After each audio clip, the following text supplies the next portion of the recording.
campaign promise, and I quote, "This way." In this video, you'll experience a segment of a quest from the middle of the game. We're currently in Pacifica, one of Night City's 6 unique districts. You know Pacifica well? Nah. You guys aren't exactly great at rolling out the welcome mat for outsiders. It was designed to be a tourist hotspot within the city. As you can see, this didn't pan out. When uncertainty struck the global economy, investors pulled their funding, leaving most establishments unfinished. It's one of those places where expectations and reality collided, resulting in a heap of disappointment. Ongoing gang wars plague this part of the city. Outsiders don't come here if they don't have to. Even by Night City's standards, it's dangerous to those unfamiliar with it. Taking a casual stroll here would not be a good idea. A fast motorbike or armor-plated car would be the safer option. But places like this have their advantages. If you're in need of rare goods or illegal cyberware, Pacifica's bustling local markets are a good place to start your search. The Grand Imperial Mall is a whole other story. It was one of the last developments in Pacifica to lose its funding. Until recently it stood vacant, but now a gang called the Animals has moved in for reasons unknown. Something's not going right for the big guy up top. And that's what we need to learn in order to earn the trust of the Voodoo Boys, the Animals' rivals. What the hell? Could fucking tell me what you plan to do first. You take job. You do what I say. So you jack in now. Of the many gangs in Cyberpunk 2077, the Voodoo Boys are the most skilled at using the net. You have now seen the Rezo Agwe, our subnet. Why? What for? You are my vessel now. Through Agwe, I see what you see, hear what you hear. This mysterious gang of highly skilled netrunners has close ties to the local Haitian community. UAV, we have been waiting. Haitians settled in Pacifica in the 2060s after natural disasters struck their island and forced them to emigrate en masse. The Voodoo Boys gang formed around this same time, though at a smaller scale. Now the gang effectively rules Pacifica. The Voodoo Boys don't usually work with outsiders. Lucky for us, it seems they're prepared to make an exception this time. Mr. Hand sent me. Said you got merc work needs doing. Still, to earn their trust, we need to prove our worth. Placide, one of the Voodoo Boys' higher-ups, has offered us a mission. We need to infiltrate the Grand Imperial Mall, currently occupied by the Voodoo Boys' deadly enemy, a gang called the Animals. 20:35:07. 3 seconds before, poof, the camionette. We try to learn where the camionette come from. The Animals are not your normal gang. Their presence in Pacifica is suspicious. They value might above all else and wear melee combat implants to raise their prowess in combat. Their beverage of choice is juice, a potent strength and speed-enhancing concoction. As sought-after bouncers, they're usually dispersed throughout town. As skilled street-level business types, they've cornered the market in illegal substances and underground live-or-die prize fights. When they converge in one spot, it's for something big. It's then they appoint the fastest and strongest among them as their ad hoc leader. In this case, it's a woman named Sasquatch. Said you wanted my bed. No. As far as I remember, you said no bone brain buffaloes on steroids. Afraid that's the cost of doing biz. This is the tech Placide was talking about. It seems non-standard for the Animals. And this is where we come in.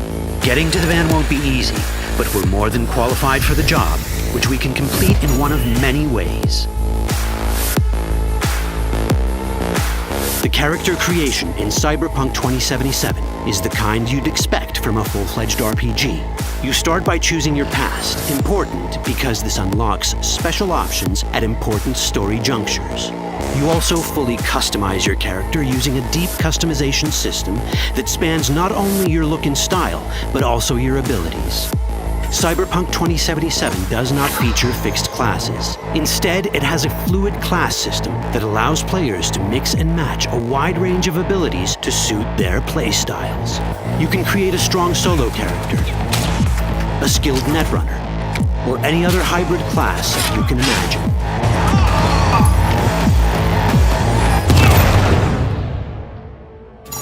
Let's see how a solo play style in Cyberpunk 2077 might work.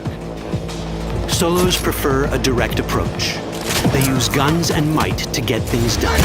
So let's wreak some havoc. With our enhanced strength, we can strip this turret of its weapons and give the animals a taste of their own medicine. This is how a player investing in solo abilities might live out their Terminator power fantasy. Enhanced strength lets us force open doors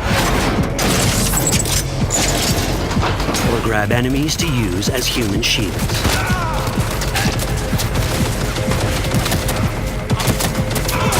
We also gain access to powerful melee combat cyberware. So even someone as fast and strong as Sasquatch, the leader of this group of animals, is not impossible to beat for a solo. But Sasquatch has a different game plan. She's out to jack in and hack us.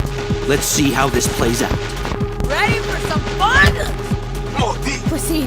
What's going on?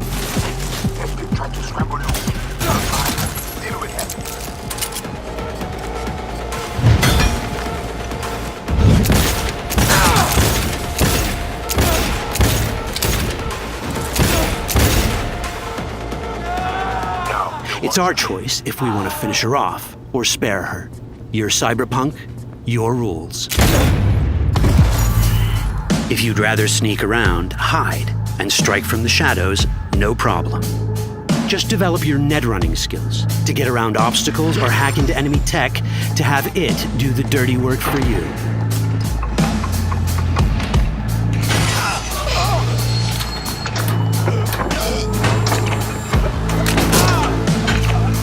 Net running abilities mean hacking skills that let us use our cyber deck to breach access points. For this, we fill the buffer of our cyber deck with a string of instructions represented by these letters and numbers. Matching the instructions for basic access grants us control of devices connected to this network. The more instructions we match, the more control we gain over elements in the network. We can hack our way through in numerous ways. A quick hack may grant us control of the security camera. Another one should let us tweak the difficulty of the training bot to create a distraction.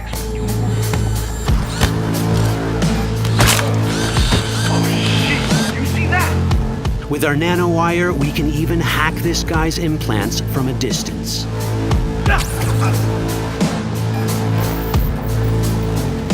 In this world, almost everything is connected to a local network. And that means it can be hacked. Ours is a wolf.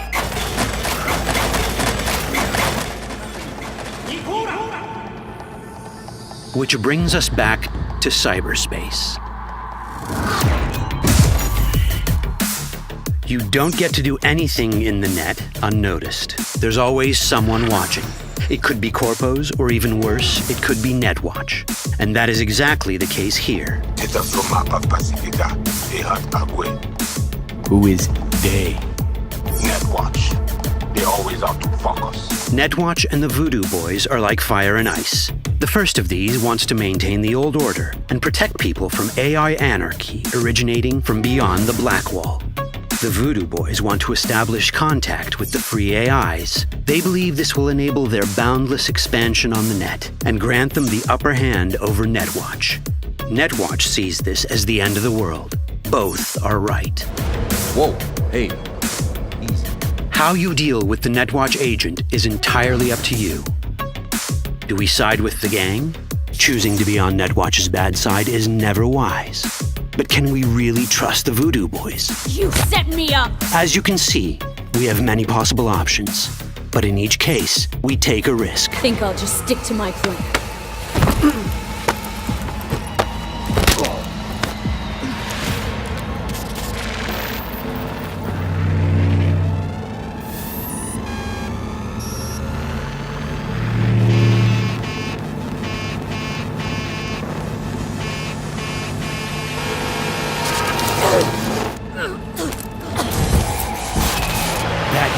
Out well. In the world of cyberpunk, few things go as planned. And that was just a glimpse of how complex the branching storyline in Cyberpunk 2077 can get. Every decision you make will have consequences. Your choices will shape how the world reacts to you and affect your relationships with those around you. One of those relationships is special.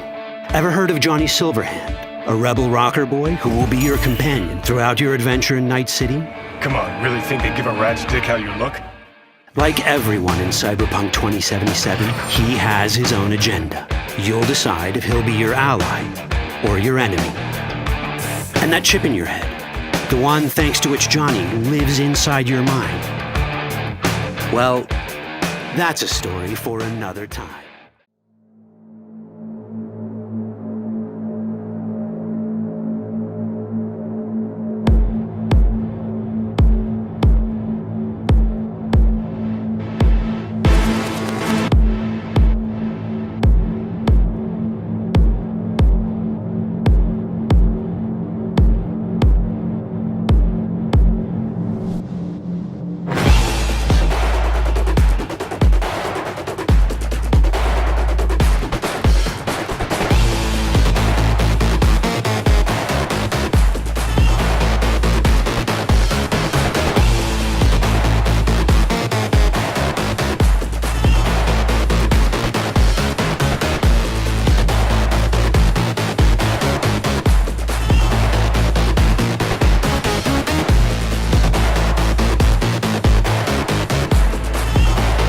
God damn it. Be my man. You made it. You've blown up all over the news.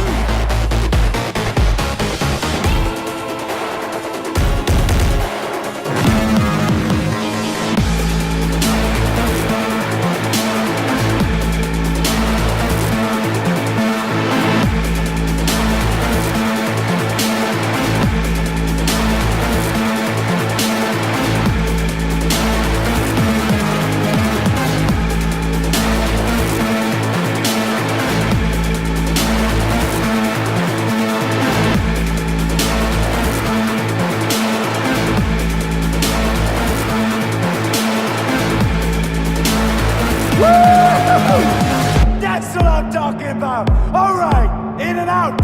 It's gonna be okay, just hold on, Hey, just think about all the good shit we're gonna have, huh?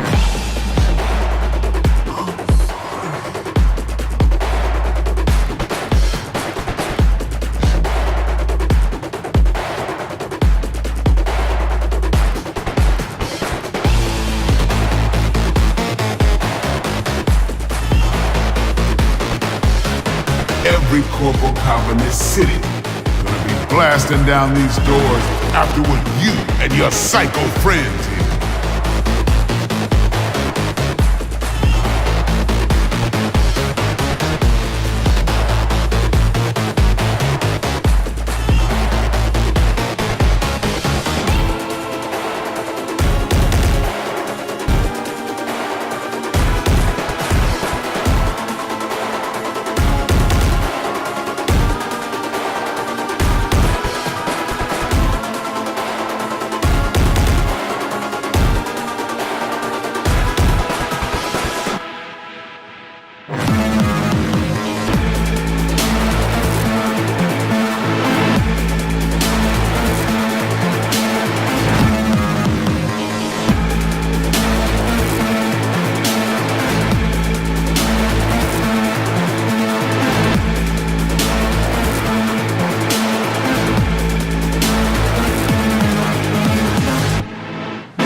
Please welcome Keanu Reeves.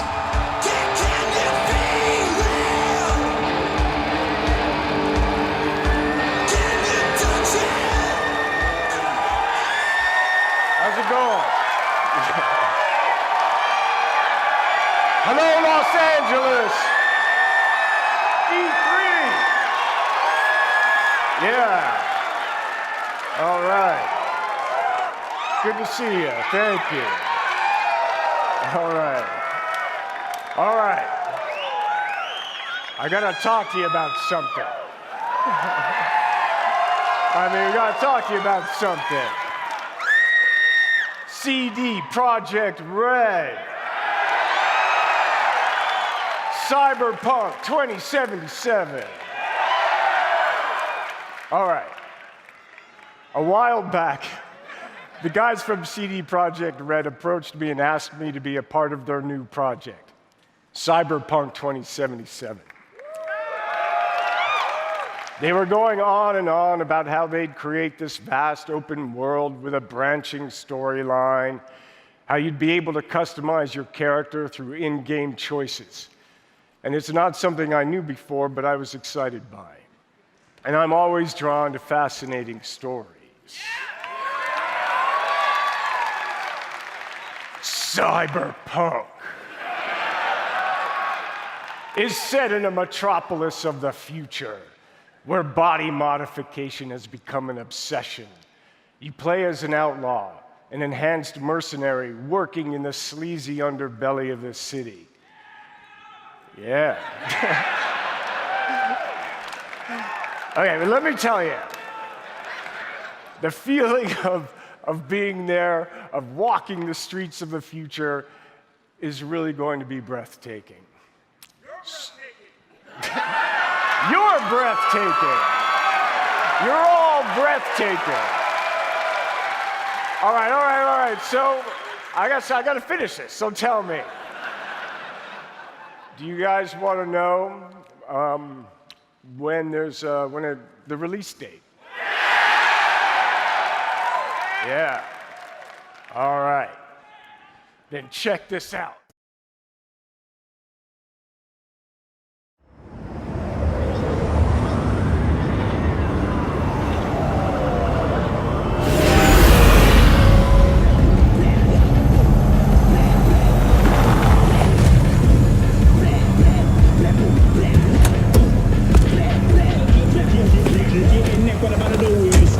Show no respect, but no respect, nobody goes this way.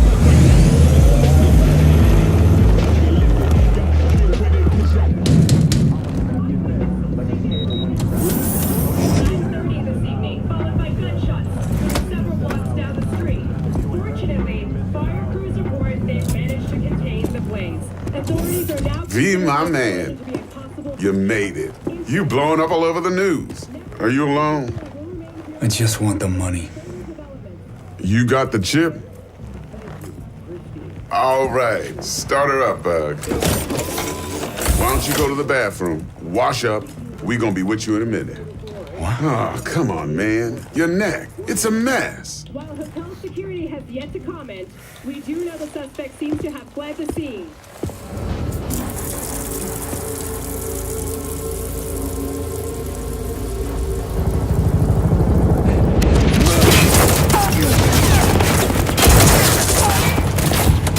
Initiating combat mode. Go! Destination confirmed. Woo! That's what I'm talking about! Alright! In and out, bitches! We're rich! Oh, we are going to the major leagues, Jackie! Jack? Oh, shit! No. Okay, get to a clinic, now. Mr. Wells' condition is critical. Go! Immediate medical It's gonna help be okay. is required. Just hold on. Hey, just think about all the good shit we're gonna have, huh? I'm sorry.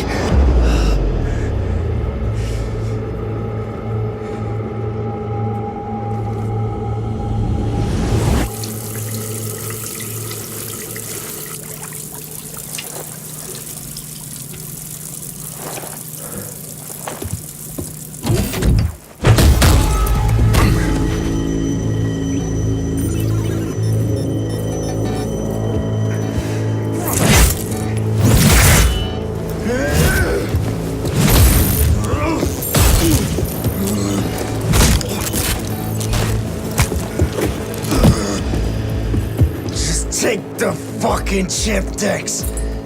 Every corporal cop in this city's gonna be blasting down these doors after what you and your psycho friend did. We didn't need all this cocksucking attention, damn it.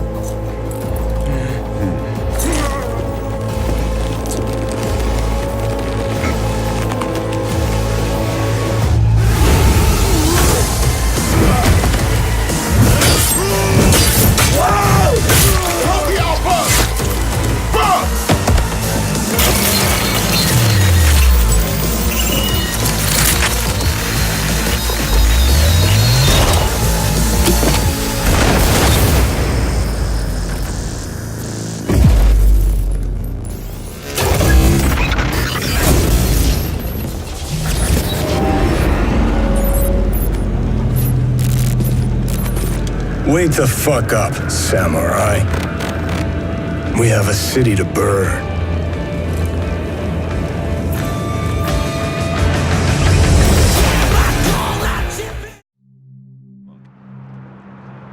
It's rain-wet streets, it's nights like this with fog rolling in, cars, faceless people going by doing the things that they're doing. There's something kind of hypnotic about it. That's when I get inspired to carry what these streets are like, what the city is like, the mysteries, the stories, the thousands and thousands of people that you pass that are going by as shadows in this wet, cold, dangerous environment. I wanted to grab that. I wanted to take it into the future, and where I took it was Cyberpunk. What I loved was the fact that it was a combination of dystopian society, a lot of technology, with this really great overlayer of almost film noir. In a cyberpunk world, I realized real soon, was a world where people had the technology, but it didn't fundamentally change the fact that there was a lot of treacherous, nasty behavior, large weapons, and a lot of sort of serious danger all about. The important part in Cyberpunk is just that. It's not the technology, it's the feel. It's getting that dark, gritty, rain-wet street feeling, but at the same time getting that rock and roll, lost, and desperate and dangerous quality. Cyberpunk is about that interface between people and technology, but not in that transhumanist way where it's all about the technology changing or improving them. It's about how people use things. There's a great Gibson saying, the street finds its uses for things. And that's what Cyberpunk is about. Cyberpunk isn't about saving humanity, it's about saving yourself. We've approached doing it as a video game numerous times before. We have fought to find somebody who was enough of a fan of the world and the game to not want to go change it around or to stick a label of cyberpunk on it and then do something totally different. And so when CDPR approached us, what we realized really rapidly was these guys are fans. These guys know the material. They're quoting things back to me I've forgotten. So they got it. And that's an important thing. You have to be able to understand why this world exists. They're dragging my butt all the way over to Poland several times a year. We're excited because there is a really strong element of cross-pollination. There's a really strong element of cooperative building going on. And that's really great. Cyberpunk 2020 was about early cyberpunk. It was a world in which people didn't know a lot about what the tropes were, the feel for it. The great part about 2077 is that it's a mature form of that. We're basically able to progress a larger arc. You're going to get to see the outcomes of things that we started to talk about in the Fourth Corporate War. And we're going to be able to let players who've played the previous game to see how those progress, see where they go to, and how they'll shape them. We're looking at the same mucky, nasty night city that you were in before, just a lot bigger and probably a lot more dangerous, and with a lot of players you don't know about yet. 2077 is about the cyberpunk you thought you knew, scaled up, bigger, badder, stranger. It's the visual component that the frozen pictures we would put in the books can't give you. It's the sound, it's the feel, it's the movement. 77 is going to be about being there. We've gone through a long, long journey, all of us. Those of you who've been fans have been waiting for us to get the right game together at the right time, the right team. And we were going to wait long enough to make sure it happened the right way. Cyberpunk 2077 is going to be the right way. And I can't wait to play it. And I'm hoping you guys will want to play it as much as I want to play it. Because it's going to be a hell of a ride.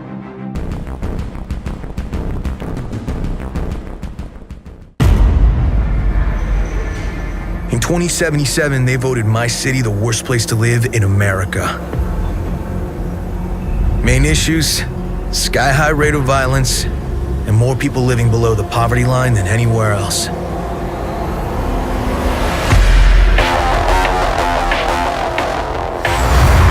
Can't deny it, it's all true. But everybody still wants to live here.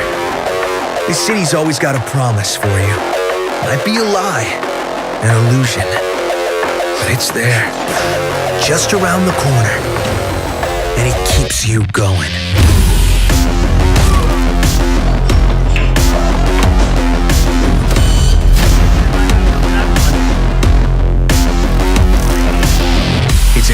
dreams.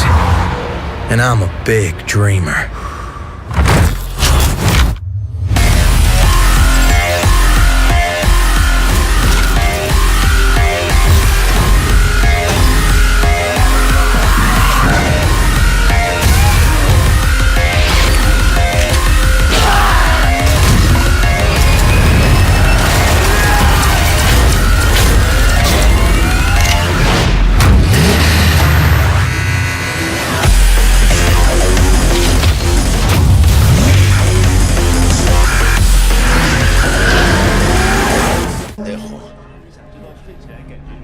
Hey, carnal! Hey, you got a problem? This guy looks an awful lot like one of those scavengers we took out earlier.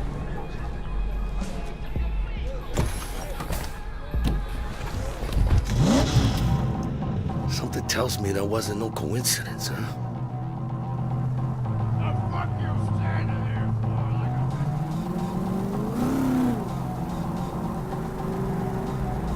Jackie's car is a super-powered sports car running on Chew-2, the super fuel of the future.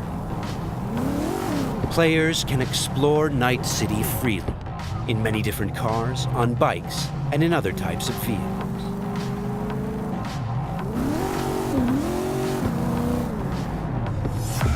This does not look good. Puta madre! Grab the wheel, Jack! Oh, fuck!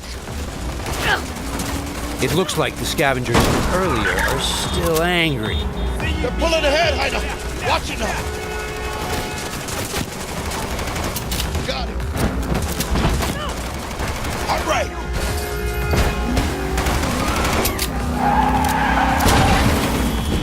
I think we got rid of them. That was intense. Shit! The fuck was that? Night City never sleeps. Danger lurks around every corner, even in daytime. Random encounters like these are an example of how your actions directly influence your open world experience.